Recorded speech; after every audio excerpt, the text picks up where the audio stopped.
आखाती देशातील युद्ध परिस्थितीमुळे देशात गॅस पुरवठ्यावर ताण निर्माण झालाय. त्यामुळे व्यावसायिक गॅस वापरावर आलेल्या निर्बंधांचे परिणाम खानावळींवर होऊ लागलेत.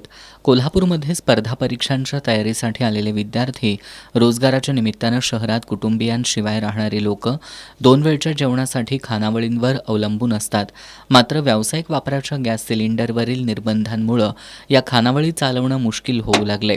शिवाजी पेठेतील कोंडेकर गल्ली जयश्री गायकवाड गेल्या 30 वर्षांपासून खानावळ चालवत आहेत. सध्या त्यांच्याकडे 100हून अधिक मेंबर आहेत.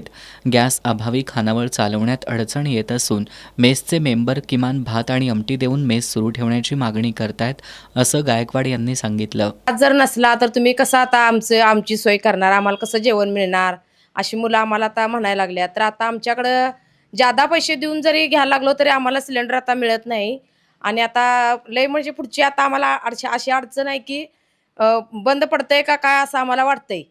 मग आता ह्याच्यावर काय पर्याय काढायचा ते आता काय कळण झालंय. मुलं पण आम्हाला सारखी आता विचारायला लागल्यात, शक्यतो करून काय तर करून आमचं बंद करू नका, आम्हाला कसं नाही भात आमटी असू दे पण आम्हाला द्या वेळेत, अशी म्हणायला लागली. सुदैवानं शिवाजी विद्यापीठातील वसतिगृहातील मेस सुरळीत सुरू आहे.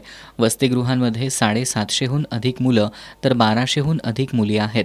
सध्या तरी अडचण नसल्याची माहिती मुख्य वसतिगृह अधीक्षक डॉक्टर प्रल्हाद माने यांनी सांगितलंय. सध्या परिस्थितीमध्ये गेल्या 2-3 दिवसापासून आमच्याकडे कोणताही गॅसच्या संदर्भात, सिलेंडरच्या संदर्भात कोणताही प्रॉब्लेम नाही आणि पुढेही 2-3 दिवस पुरेल एवढ्यापर्यंत आमच्याकडं सिलेंडरची संख्या सध्या उपलब्ध आहे.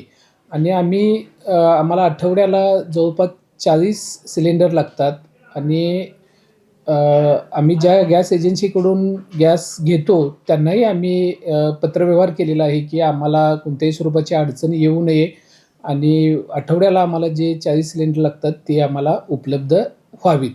मला वाटते अमेरिका, इस्रायल आणि इराणमधील युद्धाच्या झळा आता घरातील आणि खानावळींच्या स्वयंपाकघरापर्यंत पोहोचल्यात.